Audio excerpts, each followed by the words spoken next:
Hi there, I'm here once again. It's good to be right here, right now, with you right there watching this video. I'm so excited to have you on board. And today I want to talk about a very special thing that happens a lot.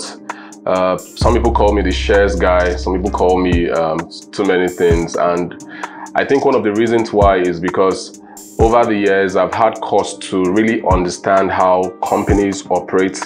What are the intrigues that go on in companies? Companies that have a board of directors, companies that have an advisory board. You know, all of these things.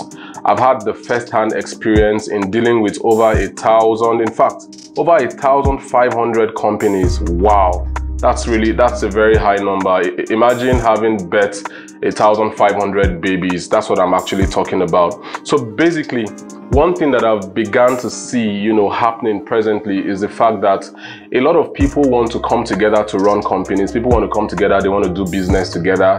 The craze of fintech and all that. A lot of people are registering fintech companies, even though they are starting with the tech part of it, because fintech is about, 20 million share capital and all that, and I've seen that people necessarily, beyond trusting each other, they want to ensure that there is a system that can protect that trust.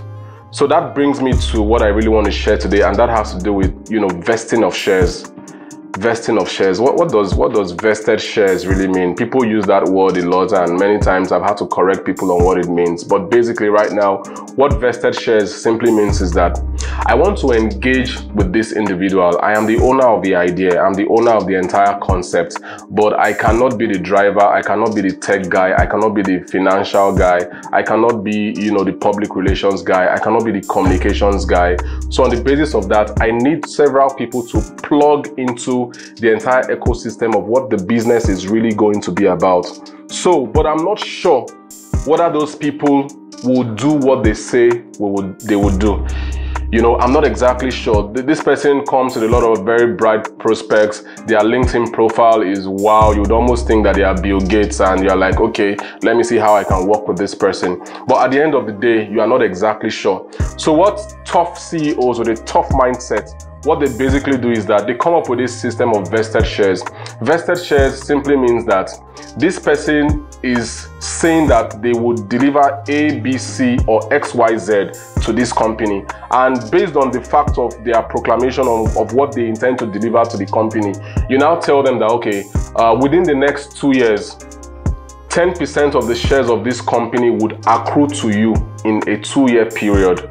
So that means that on the basis of month 1, month 2 to month 24, there are certain percentage of shares that that person would have and would totally be in the possession of that person, or in terms of ownership, actually, the person would actually own that amount of shares over a period of time on carrying out certain things. So it's not just to say, okay, you are in the next 2 years' time, we'll vest 20% of our shares to a certain shareholder. That person has already said they are going to be doing certain things. So it's on the premise of the fact that they have done those things that they would be able to own that 20% of the shares. I don't know if it makes sense to you guys out there. I don't know if it's so clear so far. So that's the point of vesting shares. It's not just to say, okay, come and take 50% of this company. Then maybe 2 months down the line, the person begins to play rogue. You are calling the person, they are not picking up. Even this is the person, they are not opening their doors to you anymore. In fact, they've already checked out on you. And at the end of the day, on your documentation with the Corporate Affairs Commission, their name is boldly written there as having 50% or 20% of the shares of that company, which means that they own a 20% or 50% stake in that company, but they are doing zero. They are bringing zero value to the company. So what CEOs are now doing is, okay, we need to have a shareholders agreement. That shareholders agreement is going to have a clause that will deal with vesting of shares in that particular agreement. In fact, there are a whole lot of clauses that need to be in shareholders agreement, but today I'm focusing on vesting of shares. So you would have that kind of a scenario that says that this person owns 20% of this company over a period of 2 years, and the person is going to meet up with certain key performance indicators. So you are going to be judging the ownership of shares of that person based on how they are able to meet up with the KPIs that would eventually deliver that amount of shares to them. if they do not deliver,